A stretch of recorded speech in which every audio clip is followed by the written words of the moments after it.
Yes, sir. All right. As ready as we'll ever be. What is up, YouTube? How we doing today, man? Welcome to the stream. I'm going to turn the music down a tad. There we go. I'll turn it down on my headphones as well. Franklin P. Helmstetter. How the heck are you, bud? We will be joined by T-Cass soon. Our boy T-Cass, Tyler Casanova. Just doxing both of you immediately as soon as we start the stream.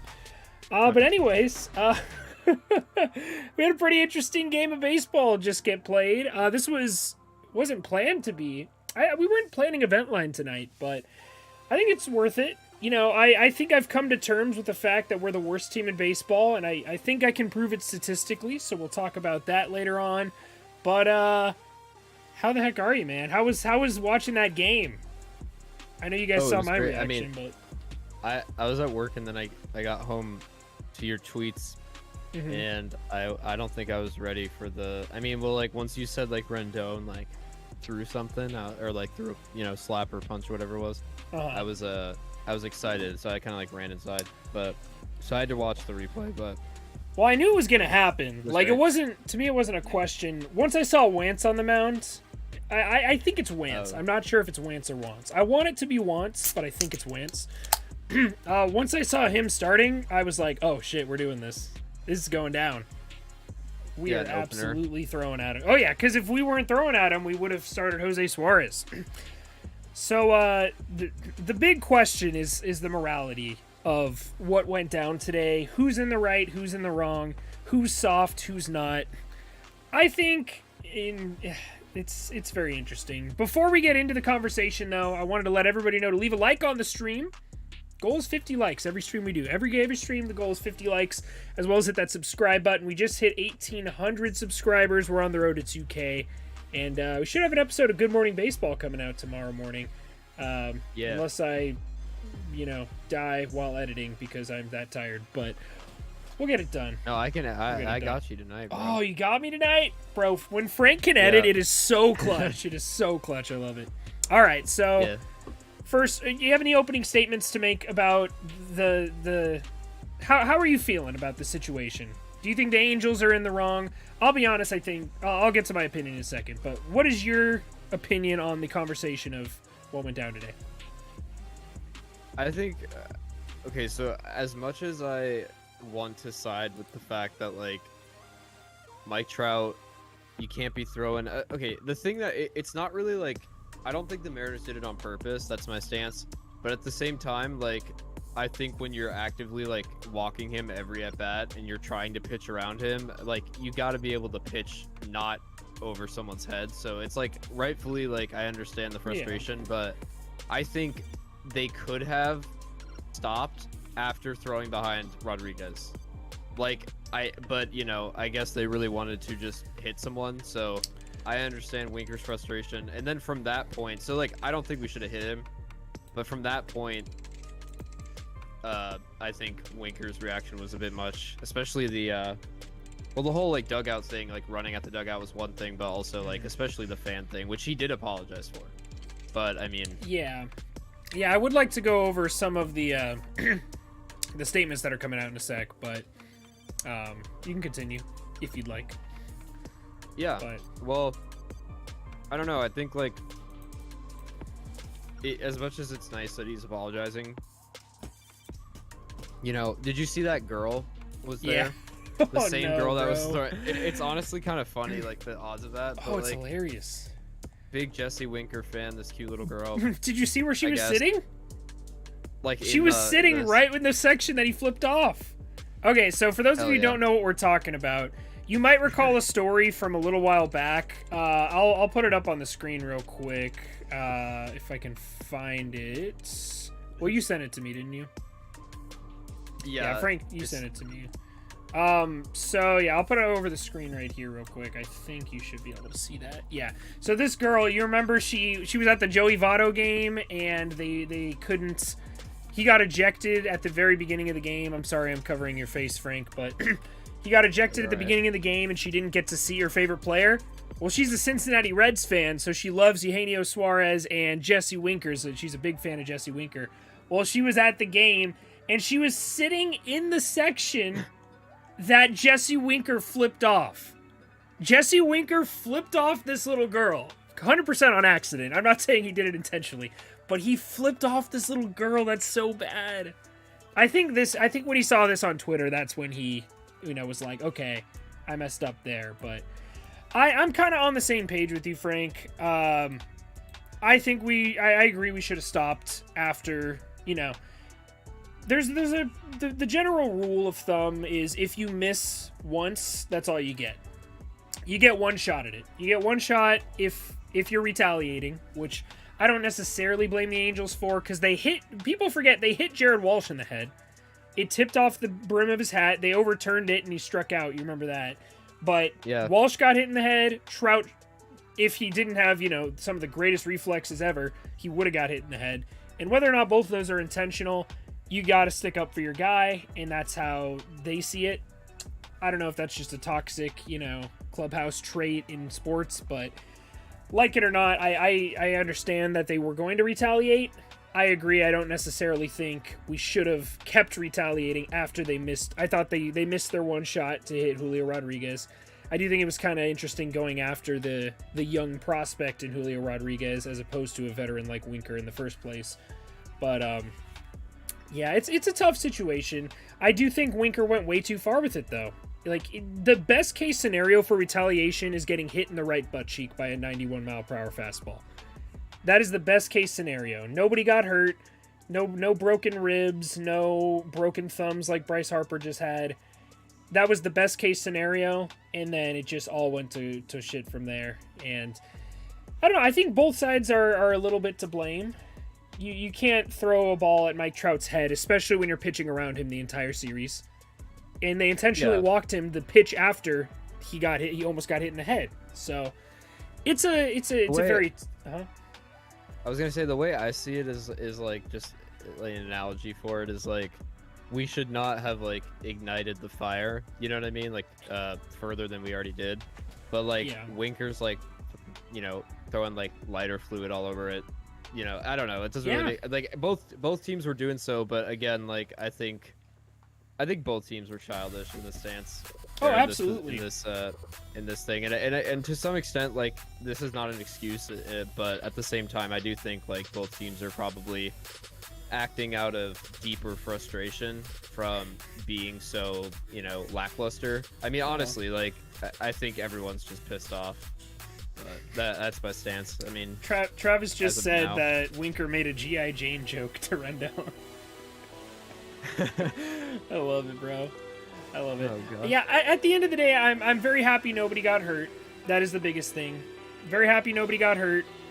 I hope they can put this behind them.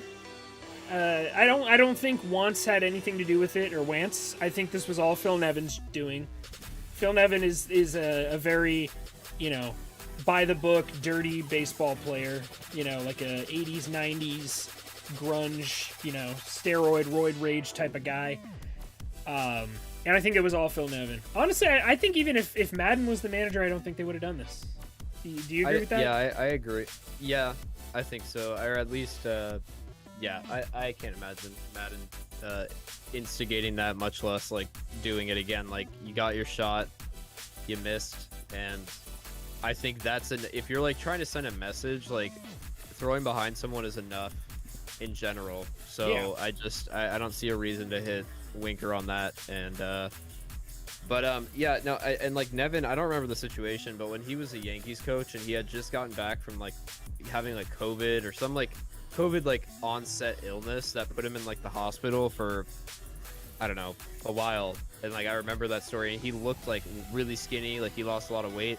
And he's like, I don't remember the team that they were up against, but he was like coming out of the dugout because he was I think he was the bench coach or something for the Yankees. Mm-hmm. And he's like coming out of the dugout even like right after getting like sick and stuff, like trying to fight people. So he's definitely kind of got that antagonizing behavior. He's a manly man, and the problem with these professional baseball players, you know, they're I don't know, it's I know the word toxic masculinity doesn't do very well in the sports community, but that's what it is. It's guys being too manly. They're like, oh, you hit my player, I'm gonna hit your player with a thing. I'm gonna punch you in the face. Like, too much. You know, they all want to stick up for each other. I think this could have been avoided. I think there are many points where this could have been avoided. The Angels could have turned the other cheek and been the bigger man. I agree. They could have not thrown at anybody.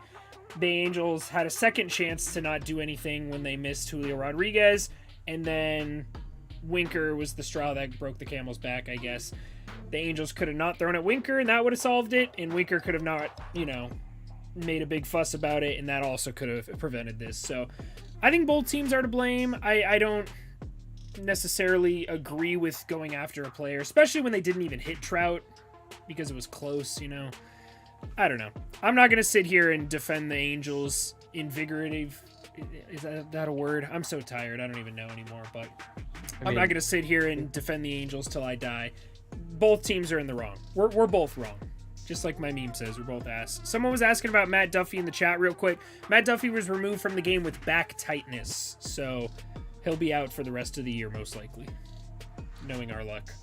But yeah, he got removed with back tightness. Yeah. It's rough. So anyways, let's talk about the games. The actual games that happened. There was a game that was played on the field, surprisingly, believe it or not. The Angels 2-1 victory against the Mariners AAA affiliate. We had the Salt Lake City Bees versus whatever the Mariners AAA affiliate is. I'll be honest, after Abraham Toro hit that solo home run off of Jose Suarez, I thought the game was over. I thought we're just not scoring any runs today because the offense looked flat. But then, little do I know, Luis Rengifo, the fugitive, hits a solo shot, as well as David McKinnon securing another RBI single. He had a lot of opportunities with runners in scoring position today. He left 6 runners in scoring position, or 6 runners on base. I think 3 of those were in scoring position. But overall, pretty good victory. We do lose 2 of 3 in the series. My question at the just at the top real quick for you. Who could the Angels beat right now? Can you name like 3 or 4 teams that the Angels could beat in a 4-game series right now? Because I can't. Could beat in a 4-game? You mean like a sweep or like? So I'm talking like win 3 of 4. Like a team that you would expect the Angels going in to win 3 of 4. Because I thought they could do it against the Royals and then they got embarrassed. I thought they could do it against the Mariners, which they did 2 weeks ago. But I legitimately don't know if there's a team that this team could beat in a 4-game series right now.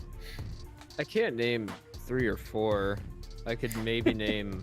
I mean, I think there's an argument to be had for like the Cubs or perhaps the Nationals, maybe. But that's, I mean, regardless, being like the fact that I'm like grasping at straws or. Yeah. I'm still not really sure. So, yeah, maybe Oakland. Someone said in the chat. Forgot that they're terrible. So, but I mean, yeah. That's it. I mean, we. Typically, though, I do think, like, we play kind of bad. Well, this year we're playing bad against everyone, or currently we're playing bad against everyone. But traditionally speaking, like, as an Angels fan, I've found that we play in a regular season, we play really poorly against, like, division rivals and bad teams. And then we tend to, like, show up more when we're playing good teams. So that doesn't mean we're like necessarily winning. It does that. Not this year though. We lost 14 straight to good teams.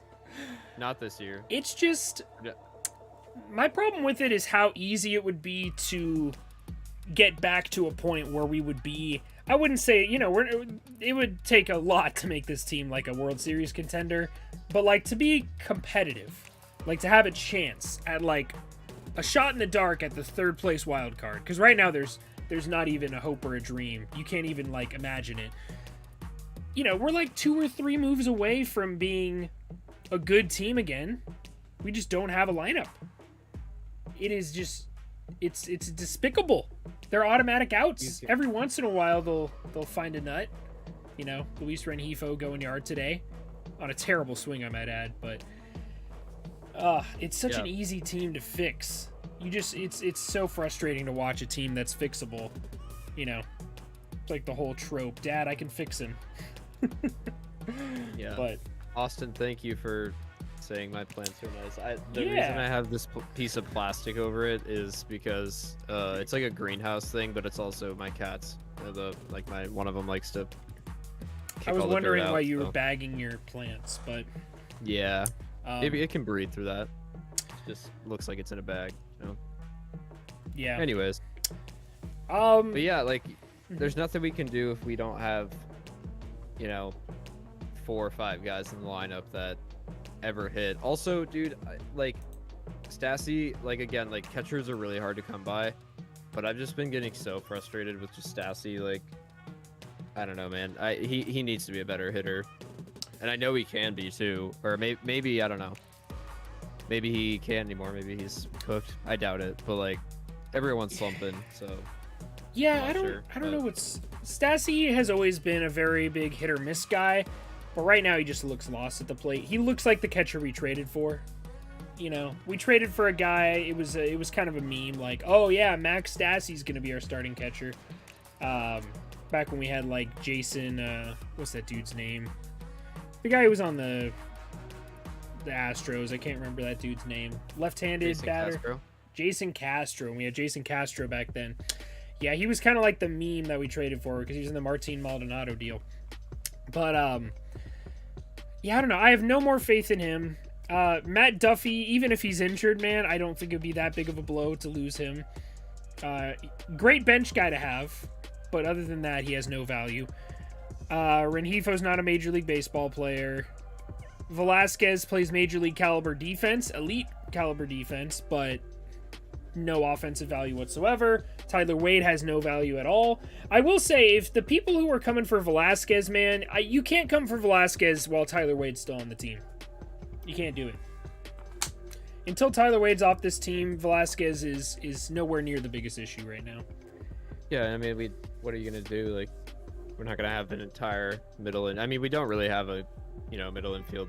I mean, defensively, Velasquez is great, as you said, but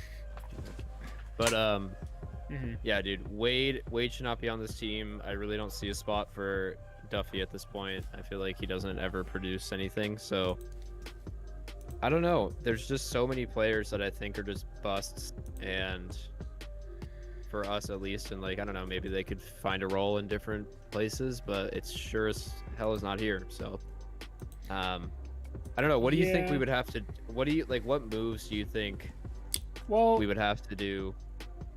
For now, right now, I will say, I'm going to pull this up on the screen real quick and block you out again. Sorry. Okay. So, Joe Adell returned to the lineup for the first time in, 3 or 4 games? He hit an absolute moonshot today. 99 ball game, Salt Lake Bees. Oppo Taco crushed it over the right field wall. Gave a nice little souvenir to a kid. And then immediately after him, my favorite minor leaguer for the Angels, Matty Thice. He said, Joe Adell, that looks kind of fun. I want one for my own. Matty Thice, the thickest man on planet Earth, sends one to the moon.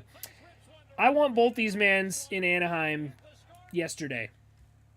I want them on the roster 4 days ago. There's no reason to not try everything at this point. You know, the definition of insanity, they always say, is doing the same thing over and over again, expecting different results. The Angels are trying the same thing every day, losing every day, and they won't try anything different. The differences they're trying are like, oh, maybe if I hit Rengifo third, then we'll be a good team. No.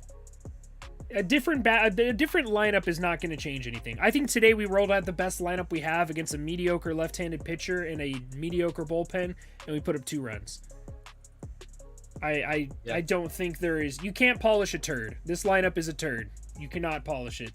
So they've got to do something. Look interior. Joe Adell would be an immediate upgrade, especially with how bad Brandon Marsh is playing right now. Matt Thice would be an immediate upgrade from, you know, Kurt Suzuki and Max Stassi at the moment. With how bad Max Stassi is, you got to give Matt Thice a shot. You got to give him a shot. Yeah. And then Mike Stefanik as well. But yeah, that's what I would do immediately. We have, I mean, like, that's a really good immediate thing to do, because I mean, that's not even like something we'd have to like transact other than just calling people up and sending people down. So, and I mean, like, I just don't understand. Yeah, like you said, there's no, what do we have to lose? You know, like, yeah, it's try something. It could either be like, wow, okay, this is working, this is great, you know, we're playing better, or okay, we still suck. Like that, there's no. Yeah, at least. And yeah, I don't know. At least put people with some potential up there. You know, we're rolling out these guys who have already hit their ceiling, and if they're gonna go any higher, it's not gonna be with this franchise. It's gonna be with somebody else that can fix them. We've got to try something new. I do think there's definitely some trades that they could make as well. I'd love to see them make a deal with the Reds, which is what we've been talking about for weeks now. And it just came out. There's a report from the Dodgers. What was that? Oh. Yeah, the Dodgers just came out saying they're heavily invested in the market for Luis Castillo and Frankie Montas, starting pitching-wise. And I wouldn't be surprised if they acquired a Brandon Drury in that trade, too. They're the type of team that can pull that off. Well, I heard also the Yankees were looking at Castillo, but I don't know. Same thing with the the Mets. Dodgers are more likely to. I think the Dodgers have the best shot of landing them because they've got the most stacked farm system. The Yankees farm system's not terrible, but I don't think they'd be willing to give up what the Reds would want for him. The Reds have been obsessed with Luis Castillo forever. Like, they've just considered him untouchable. And it's so weird because he's not doing anything in Cincinnati. He's not doing anything special. Everyone's saying in the chat, we need to trade Mike Trout. Yeah. Oh my gosh, no. He doesn't want to leave. I feel like Nolan and I have talked about this a lot. He doesn't care enough to, like, I just don't. I agree with Nolan at this point. I don't think if he wanted to be on a team that he thought had a chance of winning like a World Series or multiple or whatnot, like he would have checked out earlier, or like he's Mike Trout. He can make known what he wants. I think it's more realistic to think about the potential of dumping Ohtani over the next few years and getting a shit ton of money and getting a lot of good prospects and things like that, because our farm system is ass. So well, because Trout, even though he's the best player in the world, he is still attached to a very large contract, and some teams wouldn't even be willing to pay that much for him. Like some teams aren't willing to give out that kind of contract. Like the Guardians wouldn't pay Trout $40 million. They would just let him walk. Same thing with there's plenty of small market teams that wouldn't take on that Trout money, even though he is the best player in baseball. But Ohtani, I feel like every team would be willing to pay him. So whoever you trade him for, you're not trading him to, he's not a rental. Whoever you trade him to is going to lock him up long term, because he would get the biggest return in MLB history. But that's only if he wants to leave, because Artie's going to offer him a big contract. You already know that. But I'm honestly not super opposed to the idea. Like I said, my guy Robbie Hyde made a good video on it, talking about a few trade destinations for him. The most intriguing one was the Padres, because the Padres have C.J. Abrams, who's a really good shortstop prospect and would be, immediate middle infield help for the Angels. They have some very good pitching prospects as well they could throw in there. I mean, when you're dealing, how many people do you think that we're talking here about, like that could be thrown in exchange for Ohtani? Like, how many is he worth? How many normal players or like decent players is he worth? We're talking, think about Max Scherzer and Trey Turner. A Max Scherzer rental and a Trey Turner with 1 year left of his contract returned two of the Dodgers' top 10 prospects. I think Ohtani could easily take, by himself, with a full year of control, I think he could easily take a team's 3 of their top 10, if not 2 top 5 and 2 top 30s. And it also depends on who you're trading for. If you're trading for guys who are drafted last year, or you're trading for guys who are at the AAA level ready to break in, it'd be an astronomical price, but teams would be willing to pay it, man. Teams would be willing to pay it. Do you think the Angels would be better long term if they traded Ohtani? Yeah, for sure. I agree. I mean, like, I don't think. I mean, let's just put it this way: Trout's been in on the Angels for 10 years in the bigs, like right 2012, right, or something. Yeah. And we've just consistently, I mean, we've had a few good runs. We had some good teams, but one player with bare bones backing cannot take that team. Like it doesn't matter. And it sucks that that's an argument made for Trout not being like, the greatest of our generation or whatever, people think, like, which I definitely agree with. But like, I don't think there's a single person that could single-handedly, like, make up, especially like making up for pitching, which like isn't even something he has any control over.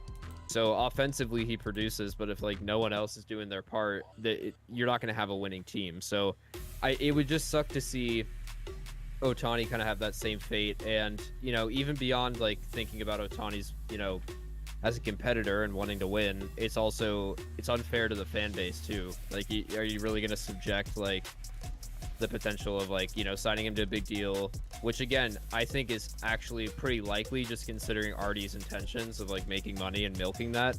Yeah, but if he actually cared about the franchise and the longevity and the fan base and like winning games and getting in the postseason, it would be a smarter move, like, for sure. That's what I think. Yeah, but I 100% agree. I don't think there's much of a debate. I don't think,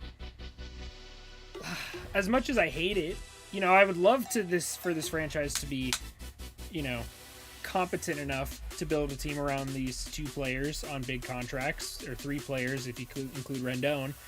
But they've clearly shown that they aren't. Like, yeah, it's incredible. There's a question in chat. I think it might help us. Matthew said, does it feel like this organization has two paths right now? Retain Ohtani and have another 10-year stretch like we did with Trout, or trade him and maybe load up the farm system for a winning 2 to 4 years?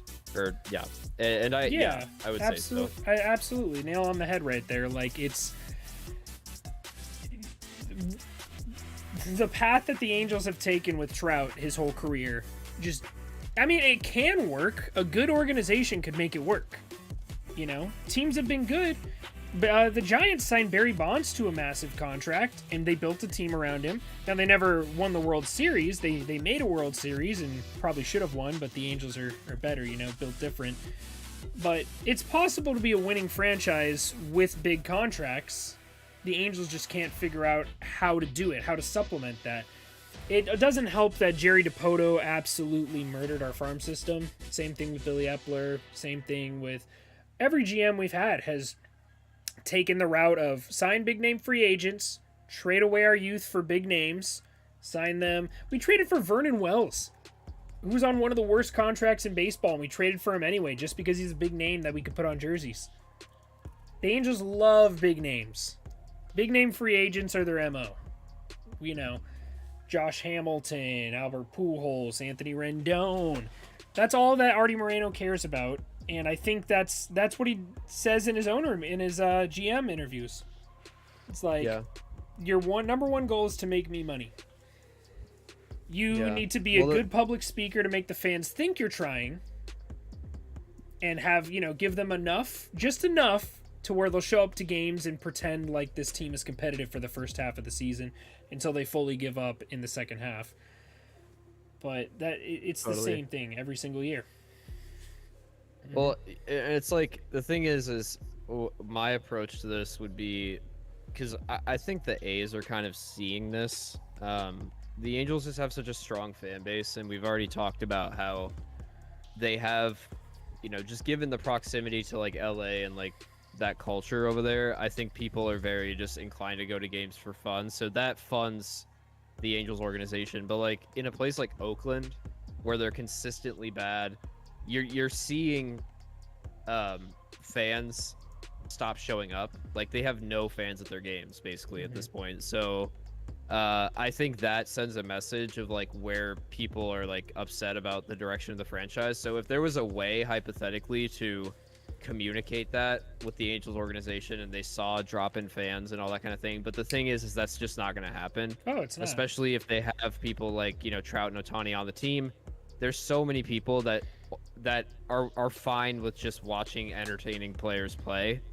But if they want to have a winning franchise, like, people need, people that know ball like us and people that know like what's going on and like want to actually win championship at some point, or have a competitive team in the playoffs.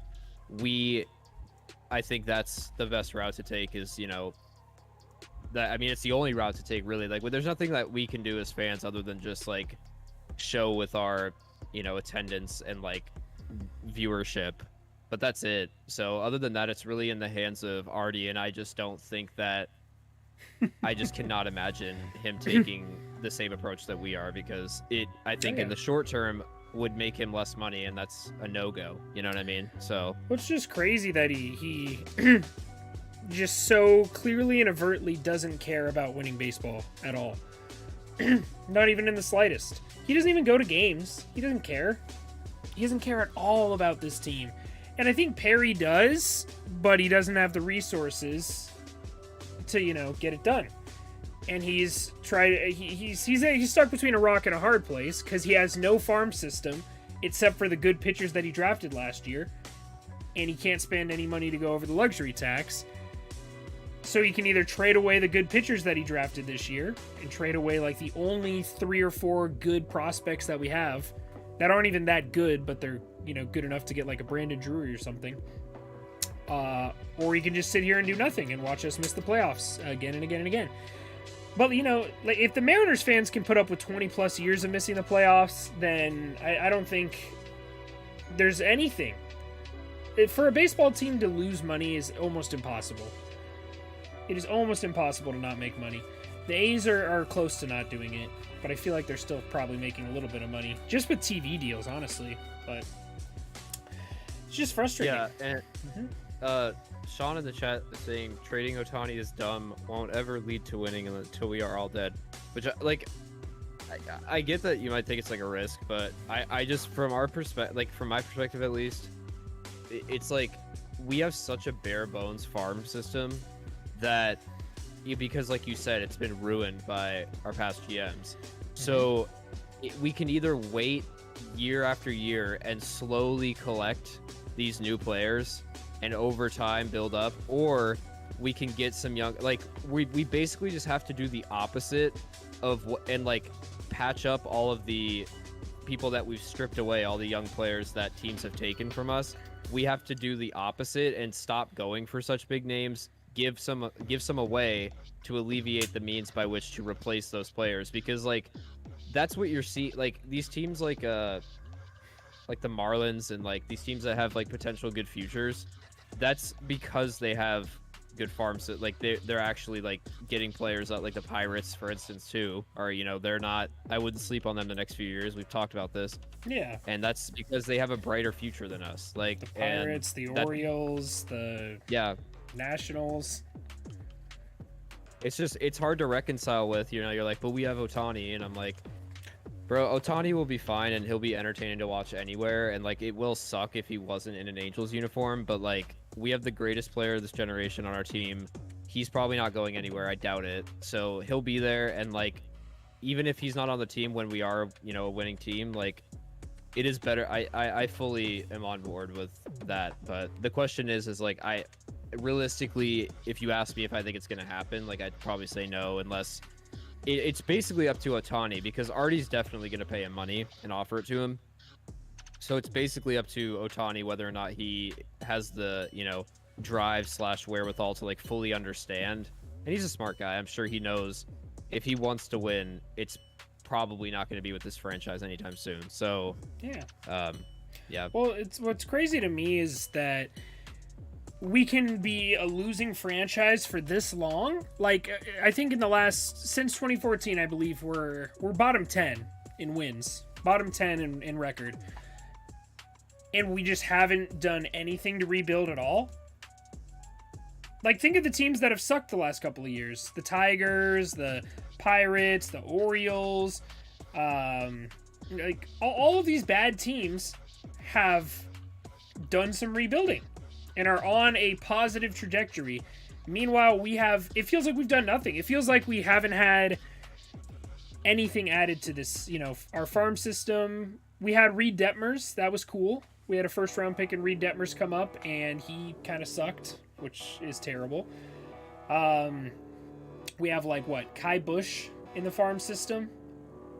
But other teams have some teams have 5 or 6 guys in the top 100.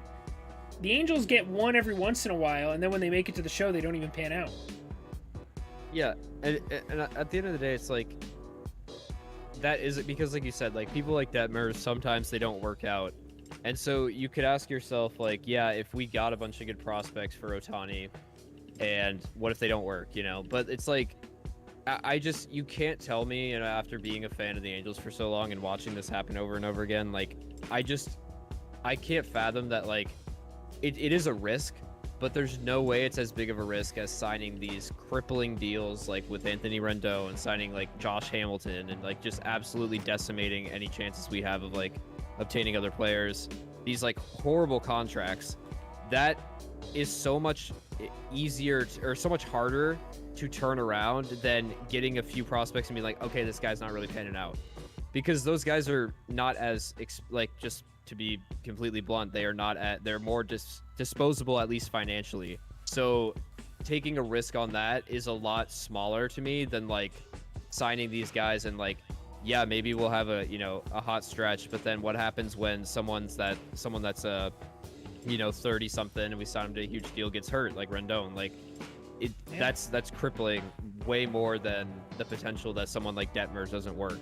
And at the end of the day, we really just we need to build our farm system, or we're building a house on such weak foundation. It's it's gonna collapse, bro, and it continually does. So I don't know. Well, think of how many. So out of all these losing seasons, off the top of my head, I can think of 2 times where we made a move to sell, and it worked. We sold off Martin Maldonado to the Astros in division trade, very risky, mind you. We got back Patrick Sandoval and Max Stassi. That was the only move I can think of where we sold. I think we traded Jason Castro to them as well. I don't know what we got back from that, but that's pretty much it. Every year we've had these, we've had tradable assets, but we just never make any deals with them at all. It's insanity to be bad and not competitive, and to not either go completely all in, balls to the wall, acquire everybody, try to get this team better and good enough to go to the postseason, or sell. Bad teams sell. Yeah, we acquired, so we sent Castro to the Padres for rookie reliever Gerardo Reyes. Okay. Yeah, but it's just and last year, we traded Andrew Heaney away. That was a good one. And we got Jansen Junk back. Jansen Junk is, not God's gift to pitching, but this is what happens when you sell pieces off. And the Angels have been really bad about doing that. I think we traded Tony Watson last year, too. So I didn't give Perry enough credit there. Tony Watson. But I'm just saying, we haven't done a good enough job of selling off these pieces when we have the chance and when they're at their highest value. As much as I don't want to see Ohtani traded, it now would be the time to do it. If we're gonna suck, I'm fine with sucking if it means this franchise is going on a positive trajectory at some point, because they're not right now. They're nowhere near a positive trajectory. They're the furthest thing from it. Yeah, I mean, I just think we're building it feels like there's this illusion that having these great players is building us to get to a certain point, but the sobering thing that people need to understand is it's not. There's very, very little chance that this will pan out into something that's successful. But yeah, Austin's making a great point here. I totally forgot about the Astros. That is an example of a team that took a long time, rebuilt, were pretty mediocre for a few years, and then are phenomenal. And they have these players that they wouldn't that be so much better in the long term? It might take a few years, but I would much rather be an Angels fan in the prime of sitting with it, rebuilding, having a good GM to lead us through it, and then we would actually instead maybe of just reap being the benefits on the outside looking into the postseason and the gravitational pull to 500 for 7 straight years with nothing to show for it whatsoever, except for big names. It's fun having big names. I love winning MVP awards every year. I have something to celebrate at the end of the season, but that's it. Having the best players doesn't mean anything if you don't have a team around them. If you take Mike Trout and Shohei Ohtani off the Angels, who's there? What is this team?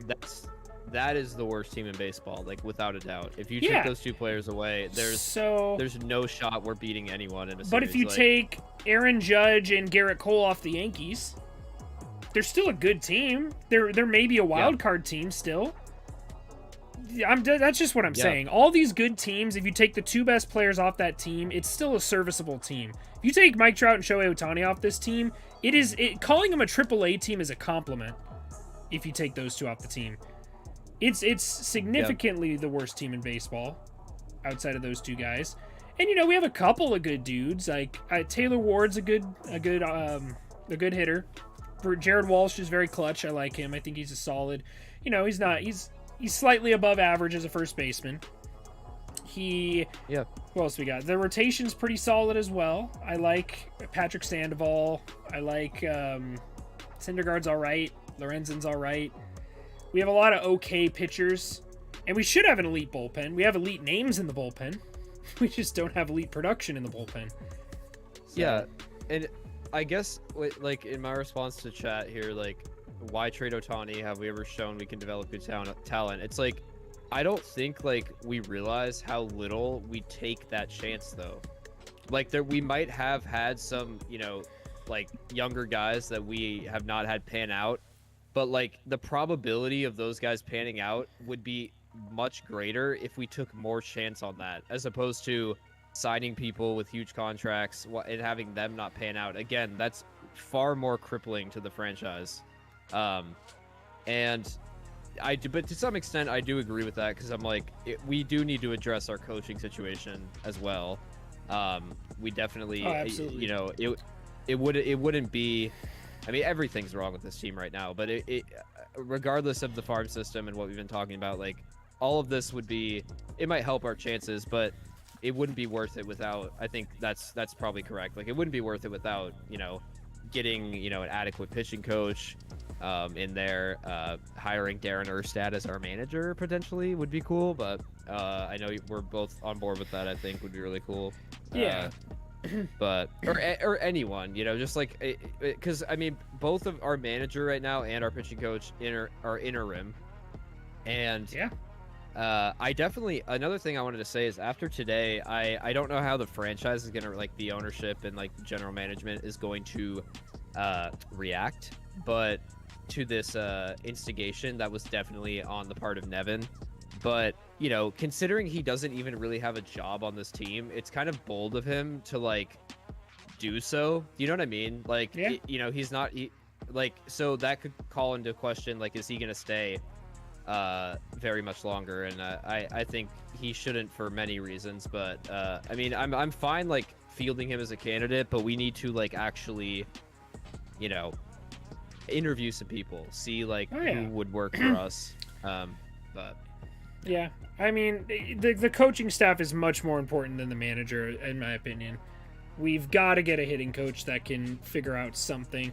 I don't know how Mike Trout made it through our system, becoming the best player in baseball. That's just insane. Because at the end of the day, when you're trading, for prospects, no matter how bad your coaching is at developing prospects, if they're a really good baseball player, they're going to make it through and they're going to be productive regardless. Right now, you see Jeremiah Jackson's killing it in the minor leagues right now. I don't know if I will say the Trash Pandas are killing it, though. So I don't know if our AA coaching staff is just really good at developing talent, or if all of our good players are just in AA right now. But, I mean, some teams are really good at it. It could be that, like, it's part of it. I'm not saying this legitimately, but it would be funny to just hypothetically imagine a situation in which, like, everyone but, like, those 4 players, like Ward, Trout, Ohtani, Walsh, everyone but them is replaced by the Trash Pandas, and just try it, see what happens. Like, I don't be that think much it would be worse, the same. can it? I mean, no, it can't be much worse, but who knows? Like, and I don't actually think we should do that, but like, I'm just saying we should, you know, with in terms of like Adele, and Thice, perhaps that's like a legitimate call up that we can make today. I mean, I don't know, maybe Adele hasn't been down long enough. I know there's rules about that, but very shortly that could be a possibility, and I just don't understand why we're not doing so. I mean, again, like Marsh has really been disappointing me, to be honest. I mean, he's all right defensively, but he has not been hitting at all. He's in the crew. He's in the crew, like the crew of automatic outs at the bottom of the order. And you know, he had a hot start to the season, just like he did last year when he got called up. He had a great start. He was hitting the ball hard. He was making contact all the time. I just think he has. I don't, you know, analyze them enough to know, but it feels like there's just a massive hole in his swing, and pitchers have been really good at figuring out where to put it. He also has just a really bad perception of the strike zone. Like, he complains about so many pitches that are all over the strike zone. Like, it'll be right down the middle. He'll complain about it. Be like, no, that's high. I'm like, no, it's not. It's right down the middle. I can't defend you. It's right down the middle. It's one thing if it's right on the corner, but this is in the strike zone solidly, and he's still complaining about it. I wonder if they, like, I mean, for it to happen a few times, but yeah, he does that so consistently. And I'm like, do you guys go back on your little iPads? I'm like, do you watch that? And then you're like, oh, okay, no, I just don't know how to see the ball. You know, like, yeah. Or do you just like write it off and you're like, oh, I'm right. You know, like I just don't know if that's the case. I'm sure they look at it. So for him to do that so consistently is kind of embarrassing, to be honest. I mean, what isn't, I guess, right now, but yeah, that adds to the embarrassment, I think. No, you have to figure something out. He's too high of a prospect to, like, not be... And we've seen it. We know he's a better baseball player than he's playing right now. So, I don't know. At this point, I wouldn't be opposed to flopping him and Adele. Bring up Adele, send down Marsh. Honestly, yeah. I think it's worth trying. Yeah, just like, again, like, it really can't get much worse, and I think Adele's generally been playing better where he's at. So I mean, why not, you know, put it back up there? And Matt in the chat said, or Matthew said, you're saying we should do something, and I'm like, yes. what I think is, like, in my head is like a deer in the headlights, and that car coming is like, dude, at some point, like, we will hit a time in which Trout will, I mean, this is like, you know, he's like halfway through his career, hopefully, like, you know, that's, you know, maybe generous, I don't know, but at some point that guy will not be on our team anymore. So, like, if we continue to do these things, like, we will reach a point in which we don't even have Trout on our team.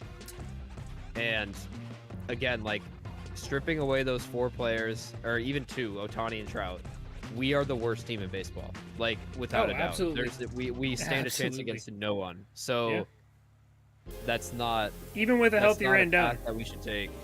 Yeah. It's not a path we should take. We should really be a little smarter about this, I think, and actually focus on building a team. But we both know this now. We've been saying and there's why are we wasting time? We're playing bad teams right now. If we had traded for, you know, a solid starting middle infielder, we probably could have won. You know, we might have been able to sweep the Royals. We probably could have won 2 of 3 against the Mariners just now. We're losing games that are winnable, so they have to make a decision soon. You got to buy or sell. You got to make a decision. You can't keep... We've saw what this team is capable of, and they are just not performing like that anymore. We need help. We need help, or we need to give up. One of the two. And again, this... I used to think we could buy, or like a few weeks ago, if you had asked me, I think I said, you know, buying could still be an option, but I'm honestly full on... we should sell some people, because I think even if we had, by some miracle, the grace of God, you know, like, made like a wild card spot, like, we are not making it past that. Like, I don't know if you guys understand this. Like, there are so many teams that are competing for this right now that are much more well-rounded and better than we are. So even if we, like, reach that point, which would be cool, I guess, like, what are we buying more players for? Like, I don't know.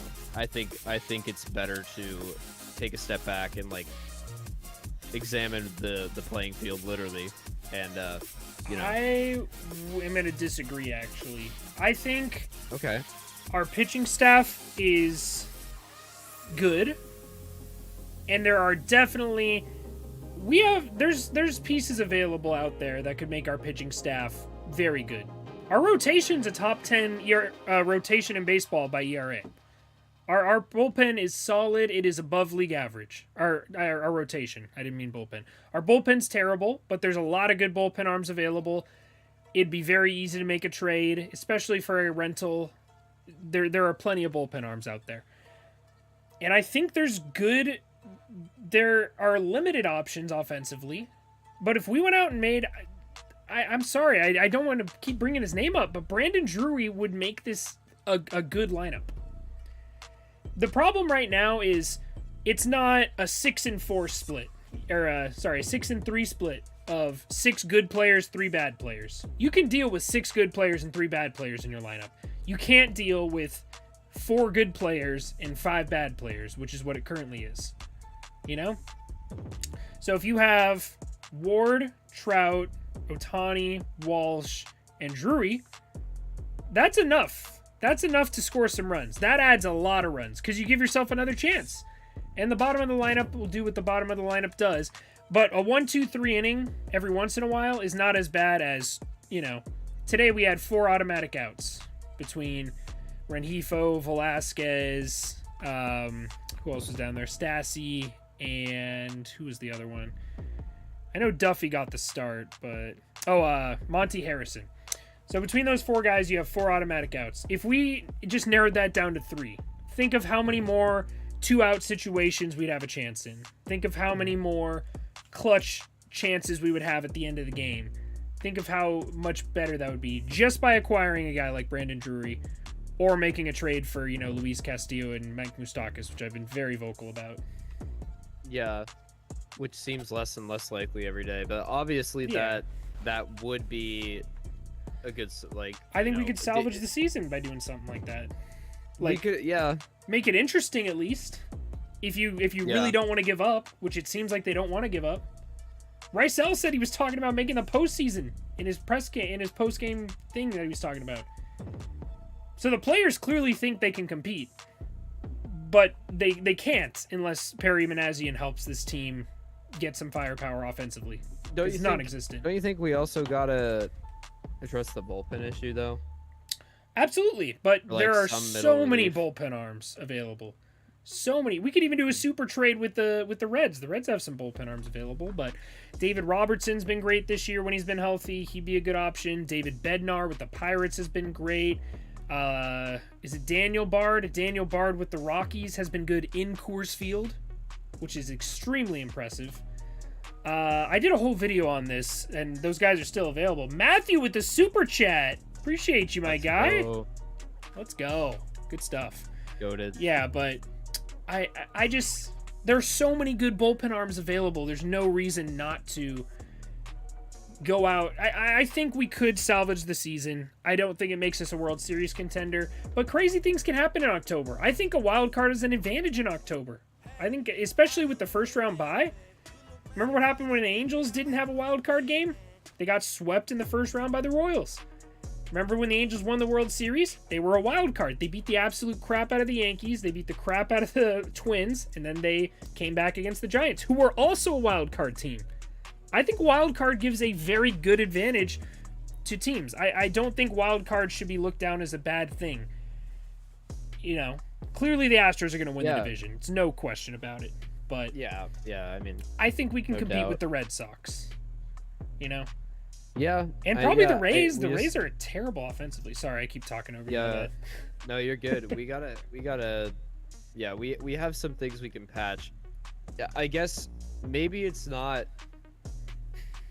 I see your point. I think maybe it's not so much this particular year, we might be able to salvage it, but I think at some point, this off season potentially, if things don't end up going well, I think we need to be sellers 100%. We're not just gonna buy it. So I don't know, but in this off season, you're not tied to Thor, so if you want to re-sign him for a much smaller portion of his salary, you can. Justin Upton's money comes off the books. I think that's an extra $20 million to spend. You know, already acts like he's allergic to the luxury tax, so we'll see. But I can't keep pushing back the deadline of when this team is going to be good, because this was the year. This was the year that I gave myself. The last couple of years I've been like, okay, well, you know, we're tied up with Pujols and Upton. We have some bad contracts. We got to wait till that clears off the books. The only bad contract we have right now is Rendon and Upton, but we're still like $30 million from the luxury tax. It's not like we're in a hurt for money. There was no reason we couldn't have gone out and got more pitching this offseason or got more offense or just worked on our depth, man. Our depth is disgusting right now. So I think if you called up Matt Thaiss, you called up Joe Adell, you made a trade for a guy like Brandon Drury, he's not the only guy who's available. Josh Bell's available too. I'm not sure where you would put him per se. I don't think he can play second base or third base, but he's another bat. Trying to think who else off the top of my head that would be available.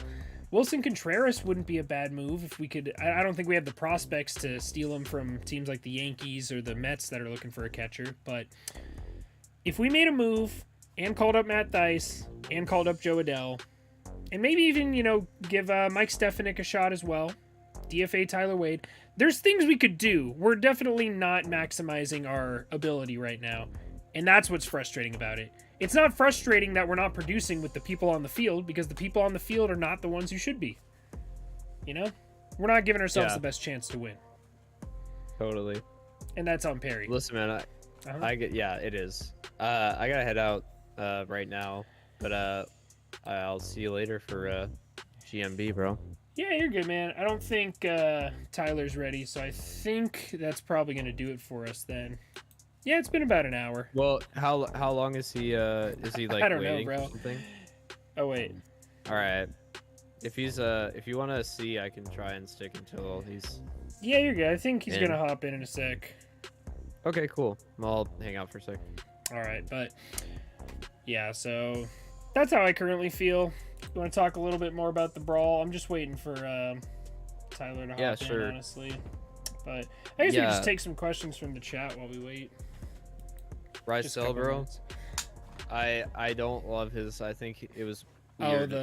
Yeah, something must have been said to him, because there's no way that he was just that mad about like the general like Winker like stepping at him. But I so I didn't really love the like throwing things around in the dugout. Like, I understand the frustration, but the sunflower knuckleball, bro, that thing did not spin. That was. Why can't he do that on the field, bro? He'd be lethal with it. He got some air on that too. Yeah. That he threw that thing pretty far. I was impressed. I'm not gonna lie. But, yeah. That it was a little over the top, but I agree. I think something had to have been said to him. What up, Tyler? Yeah. What's going on, fellas? How we doing? Hey. Pretty good, man. Frank's gonna head out, but now that you're here, yeah, I gotta dip. Let's wait you're for good, you. Man. Appreciate it, man. Well, all right. See you, Frank. Yeah. See you later, guys.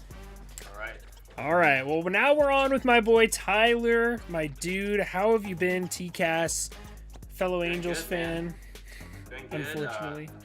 Other than the team being absolute dog shit, it's a good time to be alive. Yeah, I mean, the brawl was pretty wild today. I do want to get your thoughts on the brawl real quick. Just at the like. Obviously, we're impartial to the Angels because we're Angels fans, but try to take your Angels fan lens off real quick. Both sides are to blame, I think. Yeah, I mean, I don't know. What are your thoughts? Give me some thoughts. I don't remember us going up and into anybody, like maybe to Upton when Lorenzen was pitching, but I don't think there was any malintent there. I think everyone in the clubhouse loved Upton. And yeah, despite his playing ability on the field, or lack thereof. So I don't think there was any ill intent there, but there was a lot of instances where the Mariners pitching were, go headhunting almost. You saw it with Jared Walsh. You saw it twice with Mike Trout last night. I was at that game. I saw it right there up close and personal. Trout was pissed. Trout. Yeah, don't fucking throw at his head. Very to get mad when that happens, and it's gonna happen if you're doing it twice in a row. You do it twice in a row, it's like very hard to believe that twice in a row you're missing aiming towards his head. You know what I mean? Yeah. Just... And I don't know, like I don't think today was like, oh, let's get back at you. Let's get back at the Mariners for headhunting or throwing at our guys. I think it was just Nevin trying to light it. Like, Nevin wanted this result, in my personal opinion. I don't know for certain. No one knows for certain what happened. But I think at the end of the day, Nevin wanted this scenario to happen. So hopefully it can light a spark plug or light a fire under the ass of the Angels. And maybe that's what's going to happen. I don't know. We're either going to sink or swim. We got to win, so we got to keep riding that into this next series and hope for the best. Do you think we should have stopped after we missed Julio Rodriguez in the first? You know, again, that's why I said, like, this is the scenario that Nevin wanted. He didn't get it with Julio, and that's why they went after it again. Once commented and said that he had no intention of hitting Winker, which I think is absolute bullshit. Oh, it's so bullshit. So, but you can't admit Julio, it. And I mean, like, Julio Rodriguez last night, he hit a leadoff home run off of Patrick Sandoval, and he kind of took his time going around the bases, did a little dance coming around the third baseline. It wasn't like a monster home run. It barely missed going foul over in the left field Trout farm. So I don't know why he was so celebratory about it, but yeah, maybe that also has something to do with why they went after Julio first. Yeah, I like you. I think you get your one shot. Like, if you want to send a message, you get your one shot with one player. But if you're trying to incite what happened today, that's why they went after Winker, and they got their result. Yeah, I agree. I think both teams had opportunities to turn the other cheek and be the bigger person, and both teams decided not to. And I think that the general public is taking the the Mariners side of it, you know, being like, oh, the Angels are soft, the Angels shouldn't have done that. But at the end of the day, Jesse Winker got hit by a 91-mile-per-hour fastball in the right butt cheek. It's not like it's not like he got hit in the eyeball and is in the hospital right now. He's got a bruise on his ass. That kind of hit by pitch is best case scenario. Exactly. There's no injury. We didn't headhunt. We didn't throw up and in. It was his ass cheek. He's not injured. Well, and it's crazy to me that, like, how many punches were thrown and all this shit. I don't know if they've just had bad blood for forever, because that didn't seem like a good reaction to, you know, two separate instances.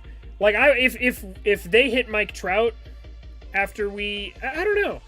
If I was on the Mariners, if the roles were flipped, I would understand them hitting Mike Trout in the left butt cheek. I'd prefer it if it wasn't Mike Trout, but this wasn't even Mike Trout. This was Jared Walsh. This was their version of Jared Walsh, or their version, maybe Taylor Ward is a better comp. You know? Yeah, it's not like back it's there. To last year in the final series of the season where the Mariners were trying to make this last-minute playoff push. You know, they were a 90-win team, and then we came to town and we put out the fire of those chances happening. And even if they were to win that final game against us, they wouldn't have made it based on all the other victories that happened across the league to clinch the wild card spot and so on. So, I mean, I think it's stupid if they are carrying that resentment into this season. And then, you know, we kicked their asses when we went to Seattle.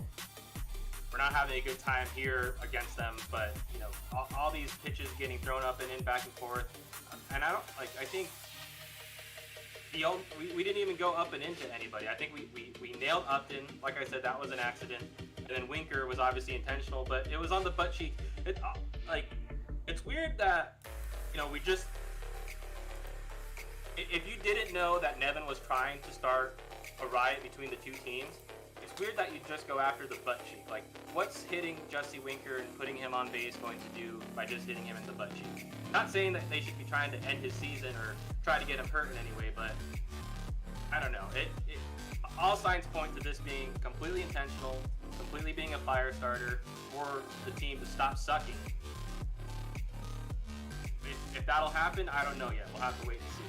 I don't think they can stop sucking with this current 25-man roster, 26-man roster, whatever it is. They're not giving themselves the best chance to win. The best players are not on the current roster. They have Joe Adell's better than, 5 of our everyday starters. I think Matt Thaiss is the best catcher in our organization right now, until proven otherwise. He at least has the most potential out of any catcher. And he can play third base on days where he's not catching. Gives us another left-handed power bat, which we currently have a grand total of 1. It makes too much sense to call up Matt Thaiss, Mike Stefanik when he's fully healthy. I think he would be up with the club currently if it wasn't for his injury. So I think he's on his way up, but I just don't understand why. There's no point of not giving Adell at bats right now. We're already so bad his defense isn't going to hurt us anymore. Yeah, I mean, I think it's a little weird that he was absent from the team for like 3 straight games or something. Yeah, for an undisclosed reason. Yeah, undisclosed. And prior to that, I had read that he was batting like low 200s, was 3 for his last 20-something. But then he came up and was doing well. Yeah. I mean, the most recent time that he came back, he was doing fantastic. I was at a few of those games. He had a hit in almost every single one of them. And every time he got on base or drove in a run, he was like very animated. There's not a lot of guys on the Angels that are animated. David McKinnon, he's animated when he hits an RBI. He's got. I love that dude. So far. I think 3 after today. Dude, so he just has such good at bats. His at bats are elite. He can work a count. Last night I watched him. I think he went 0-2, and then he worked a count. Like he worked it to getting on base. That dude, he's also a good third baseman. I saw him make a couple good plays last night. He looked pretty good. I mean, better than putting Tyler Wade or Matt Duffy over at third. Did you see Tyler Wade come in as a defensive replacement for him? That was ridiculous. Oh my god. He has no range. Tyler Wade can't throw the ball from third base or short. No, I tweeted out yesterday. I tweeted a list of things that Tyler Wade does well. There was nothing on that list. I saw that. He's fast. He's legitimately fast. That's it. He can't base run. He can't field. He can't hit. He can't hit for contact. He can't hit for power. There's no value for him. I'm sure the guy's a cool dude, but that's not enough to keep you on a major league roster, bud. Maybe he's a pinch runner on a postseason team. I mean, it's crazy to me that we went and got all this depth for the middle infield, and it sucks. It's absolutely horrible. Oh, it's terrible. I mean, they were trying to. I don't know. They were trying to patch like a. I don't even know. I don't even know. I can't even think of a good analogy for it. We're cursed with like shortstops because like last year we went and got Jose Iglesias, who in spring training and early on in the season was making these ridiculous plays, like stuff that made us excited. And then as the season went on, he became a defensive liability and was an instant out in the lineup. And we're kind of seeing the same thing with Andrew Velasquez, making great plays coming out of spring training early on in the season, slowly but surely become a defensive liability, and definitely an immediate out in the lineup. So I mean, I haven't seen that with Velasquez yet, defensively at least. He has some errors, not a lot. I mean, prior to joining us, he only had 3 errors in his entire career at shortstop. So I mean, I don't know if it's some misplays, if it's the grass that day, if it's the dirt that day, I don't know. But I like Velasquez. I prefer him to stay at short over putting someone like Tyler Wade, or even when David Fletcher comes back. I don't want David Fletcher at short, not because he can't play the position, but because he's a Gold Glove level second baseman, and we need him at second. Well, yeah, if you're gonna throw the at bats away anyway, might as well have good defense out there. Exactly. But the thing is, I was just talking to Frank about this. Our pitching staff is not that bad. This is the opposite of the Angels teams of the past. The starting rotation is, I think we're still top 10 in ERA. We're like, league average to above league average in starting pitcher ERA at least. Bullpen definitely needs work, and it sucks because there's so many big names back there, and they're all healthy. They just aren't pitching like their names would state they would. It's just an Angels curse at that point and terrible pitching coach. But I think we could patch the holes in the bullpen. And I also think if we did the moves, like I said, call up Matt Thaiss, call up Joe Adell, and traded for a, decent bat that could play second base or third base, maybe even shortstop, then we could be competitive again. We're not a World Series contender by any means, but we could certainly compete for that third wild card spot. Yeah, I mean, there's a lot of baseball left to play, so that's the good news. But moves need to be made at the deadline. Something has to be done. I think, or I was listening in back and forth earlier when you were talking with Frank, but these moves that we got big names in the bullpen, but they're not producing the way that we expected them to. Aaron Loop last year had a .91 ERA, and he is not reliable in high leverage situations this year. He's a barrel magnet. Yep. Same goes with Tepera. Tepera is like an average pitcher, but better than most Angels arms that we've had in the bullpen in the past. He can walk the bases loaded, walk a runner in, etc. One guy that I'm happy is doing really well is Jose Quijada, who unfortunately walked in tying run last night and then gave up those runs that Archie Bradley had went ahead and put on the bases prior to him coming in. So I mean, it's rough, man. I've named 3 pitchers that we went ahead and got. 2 of them pitched last night, and they're reasons why we lost. Yeah. Sandoval always gets the short end of the stick, by the way. He'll go 5 or 6 strong innings. Absolutely. Quality starts, assuming he gets that 6th inning, and then the bullpen comes in and absolutely destroys him. Yeah. No, Shohei gets a similar rap too. Shohei's always given us a chance to win, definitely. But yeah, it's so frustrating because I think our rotation's always been the weak point of this team, and it's always been the flaw that we've pointed at every year, and the Angels need to fix it. I feel like that's not the case this year, and we still suck. Absolutely not. We still suck. We have so many quality starts. We have so many quality starts from everybody in our rotation, with the exception of whoever the 6th man is, because they're always getting shuffled out. I think that might be one of the issues, having a 6-man rotation. I think going back to a 5-man rotation would really help us out, give us an extra bullpen arm instead of rostering some random spot starter whenever we decide to throw them in there. Whether that's Jose Suarez, Jaime Barria, that one guy that we brought up and he threw 6 shutout innings against the A's for his debut. Silseth's got some stuff, man.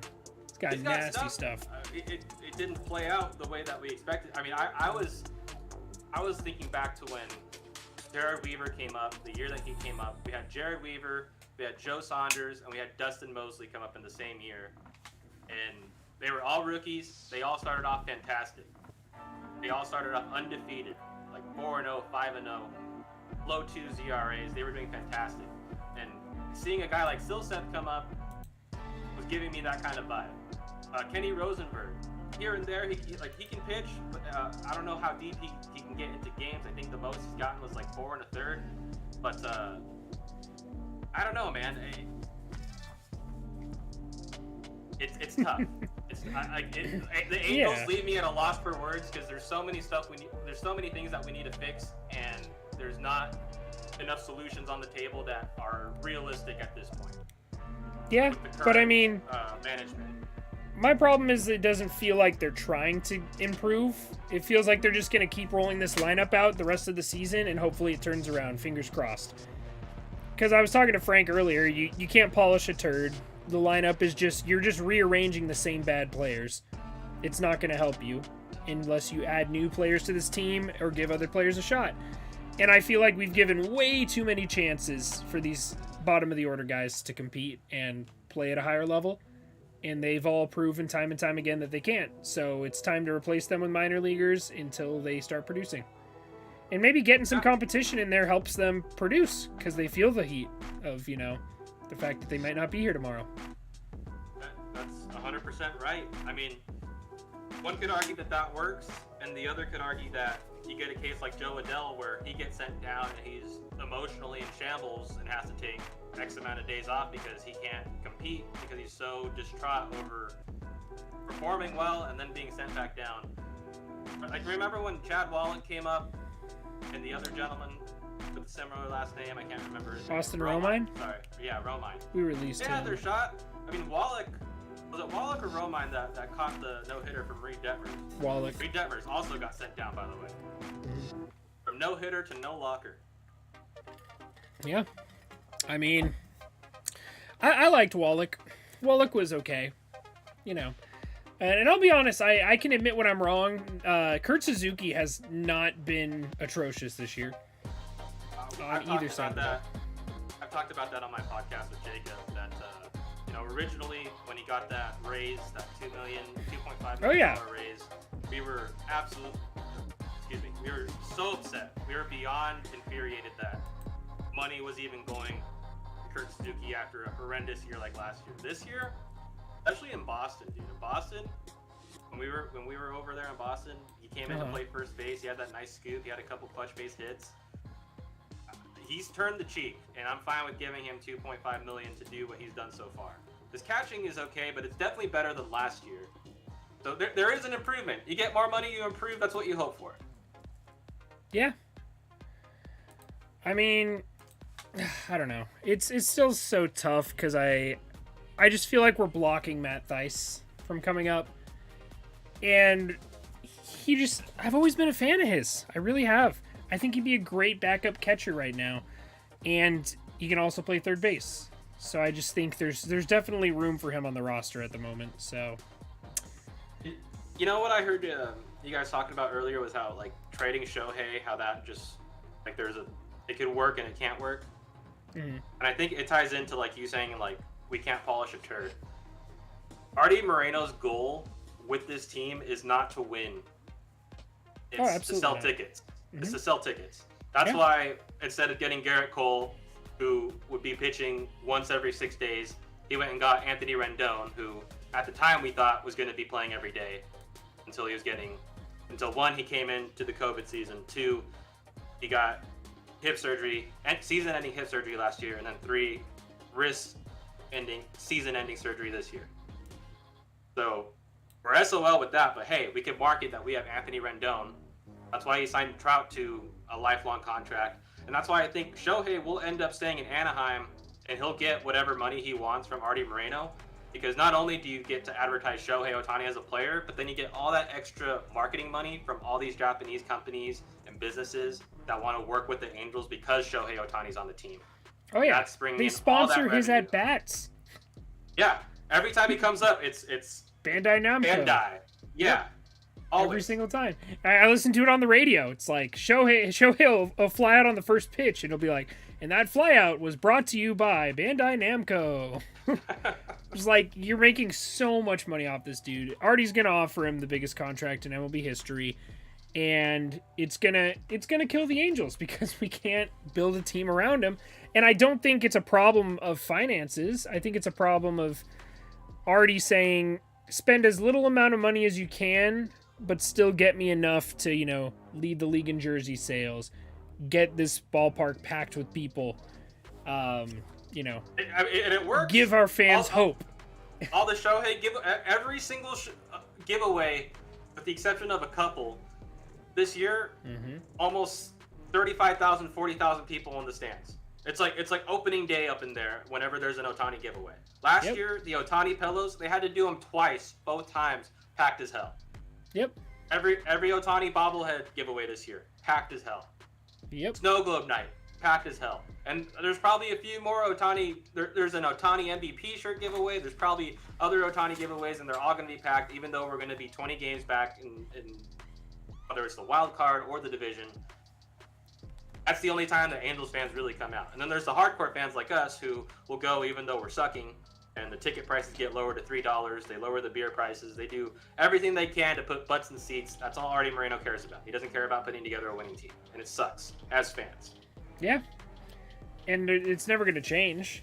And Artie's never going to sell the team because unless we boycott the Angels, which is impossible because, there's only a select few. I'd say the percentage of diehard Angels fans that actually care about the team is very small compared to, maybe 1% of attendance at games is diehard fans who actually care, and the rest of them are just people who want to drink beer and, post a picture saying they went to an Angels game. The rest are casuals. Yeah. And that's fine. You could be a casual.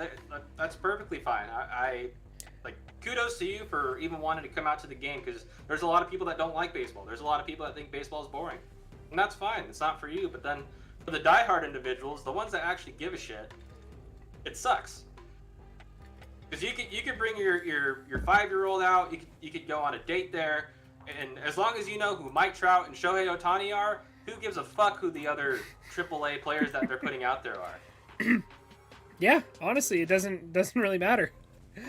Like, it's just my recent frustration with this team is that I don't care about probably 4 or 5 innings of each game, because it's just automatic outs offensively. Yeah. You know?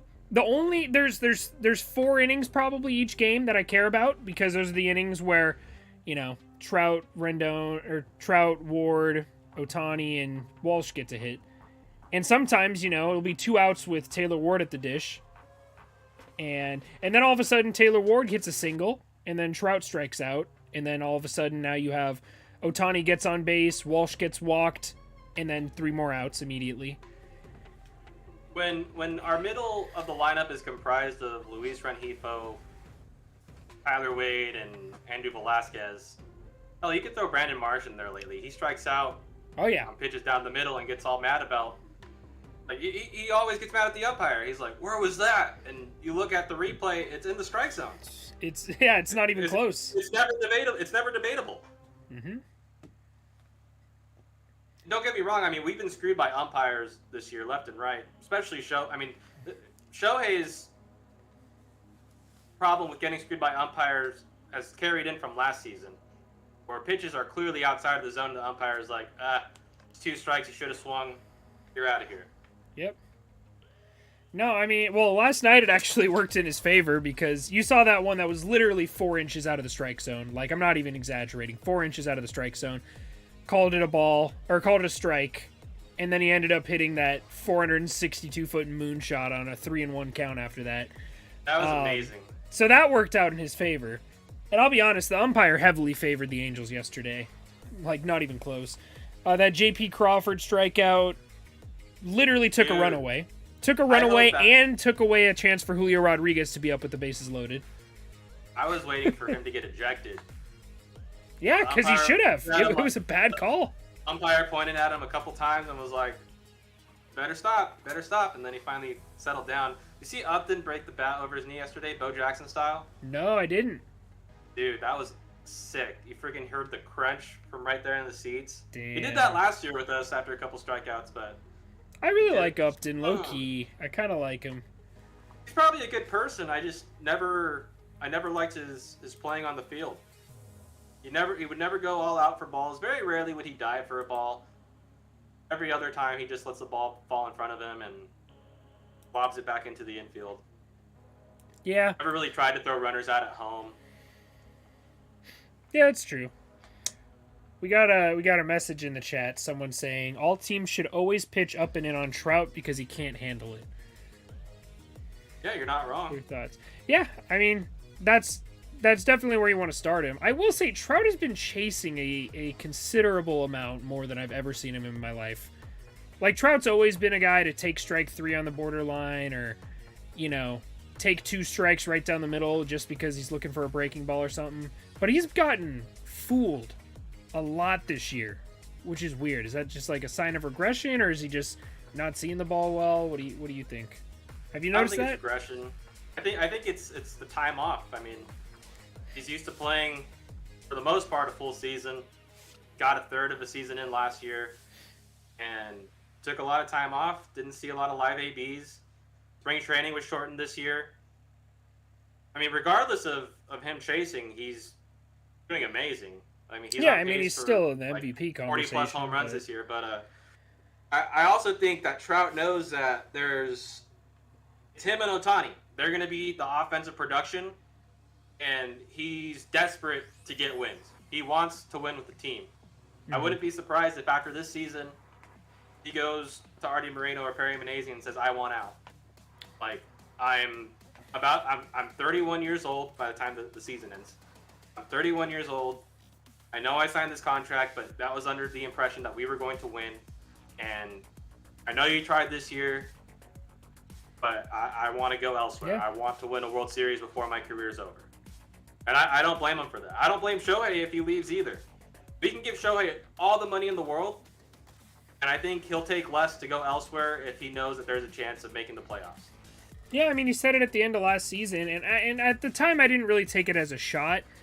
I just took it as a, hey, Angels, let's win some baseball games. And that's when Ohtani, Madden, and Trout at the end of last season all said, we want to win baseball games. You know, this is, Ohtani wants to stay in Anaheim. He wants to win baseball games. Trout said he thinks we're going to have a big offseason. We need to, you know, bolster the pitching staff and do this.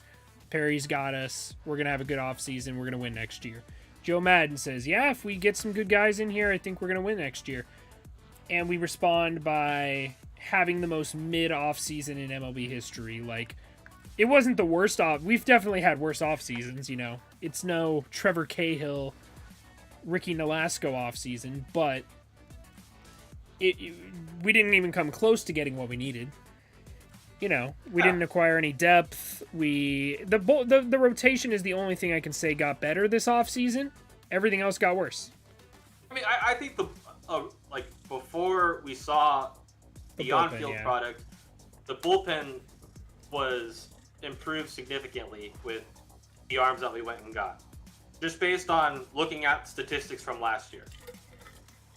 And if anything, there was a slight fear that the rotation this year would not be on the same level, with Syndergaard coming off of Tommy John, moving Lorenzen into the starting rotation, even though he hadn't been a starter for most of his career. So there was some fear. I thought it was going to be reversed. The rotation would be fine. The bullpen would be fine. The rotation would be hit or miss. But that seems to be the opposite this year. I think it's the... I mean, I'm trying to say, fire Matt Weiss. Oh, absolutely. Matt Weiss is the issue. We need all new coaches. Oh, yeah.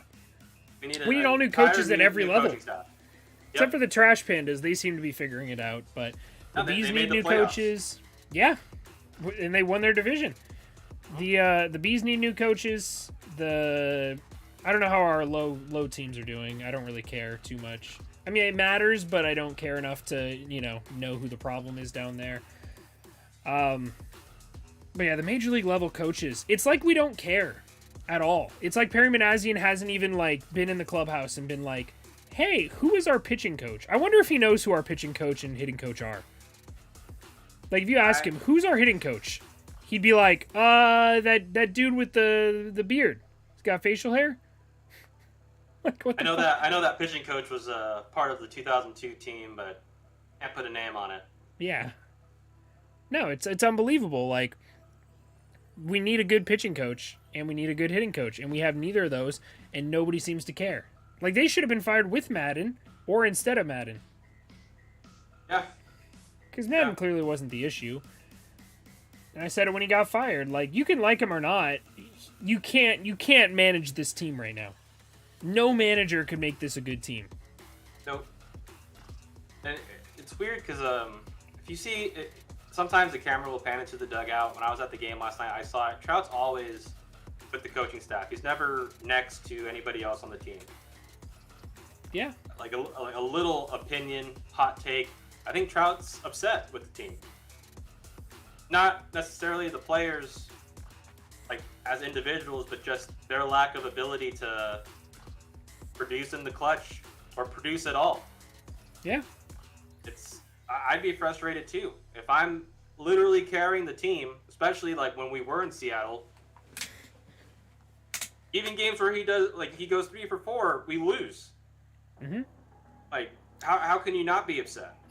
Well, no, how is it possible to lose a game where Shohei Ohtani hits 2 3-run homers and 8 RBIs, plus a game-tying home run in the 9th? It's the Halo How is way. that possible? How do you not get fired up, so fired up you can run through a brick fucking wall after that home run, and somebody goes up there and has a clutch hit or a clutch at-bat, hits one over the wall. How does nobody come through after that, including the bullpen? How do you allow a run to score after that? How is the adrenaline not pumping through your veins? That was literally the most badass moment of the season. And then we go on to give up 2 runs in the, 11th? In the 10th, we had a runner on second, nobody out. All we had to do, bunt and a sac fly. A bunt and a sac fly, and it's over. And we couldn't even do that. I attribute it to 3 words. It's the Halo way. That's actually 4 words, but I think you know what I mean. Yeah, the Halo way. I got It's sad. It's sad. I don't know another team that would not be able to do that except for maybe like the Pirates or the Diamondbacks. No, I think this is the worst. Maybe. I legitimately think we could not beat a single team in Major League Baseball right now. I don't think we could beat a single team in a 4-game series. Yeah, no, I agree with you. I think we could split with a couple of teams, but I don't think we could beat anybody in a 4-game series right now. I also don't think firing Madden was going to be a spark plug for the team. I think that's a complete derailing. Like, yeah, you're on a losing streak, but then you get rid of the guy who, up until that losing streak happened, kept you in first place, or at least in that realm. And now he's gone because the team decided to play, or not decided, but the team played poorly. It's just crazy to me, like, what was so different about this team early in the season? Outside of Rendon. Everything seemed different. You got a solid rotation. You got a solid bullpen. But, like, the players weren't any different. Like, Loop was pitching like a great back-end guy. Tapera was solid, but wasn't elite. He was solid. Good 7th-inning dude. Rysel started off the year okay. Yeah. What was his name? Ortega. Ollie Ortega was looking great. Yep. Trying to think Jimmy who else. Herget. Jimmy Herget started off shaky, but then was amazing, and now he's shaky again. And they put him on the injured list because he wasn't pitching well. I think it's so weird how they just put pitchers on the injured list because they're not pitching well.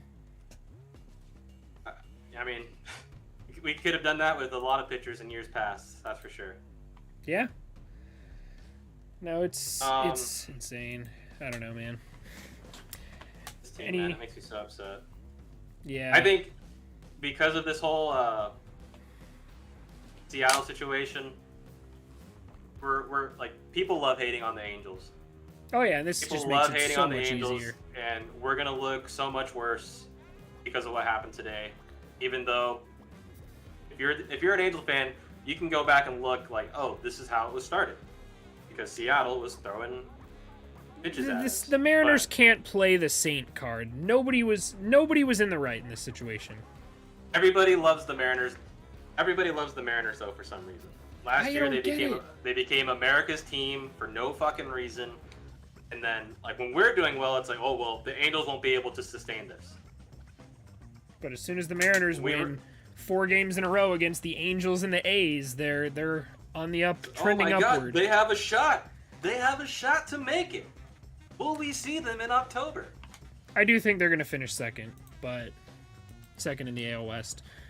But outside of that, man, I really don't know. Just, We'll have to wait and see. Yeah. I don't know what else to say at this point. And we got the White Sox coming to town, so like that's. Oh, we're gonna get clapped. I don't think so. The White Sox have not been playing well. I agree, but I'm not being facetious when I say I think we are the worst team in baseball right now. I believe you 100%. Right now, this very moment, we are the worst team in baseball. I'll agree with you. Yeah, with that. I think the Pirates would clap our cheeks.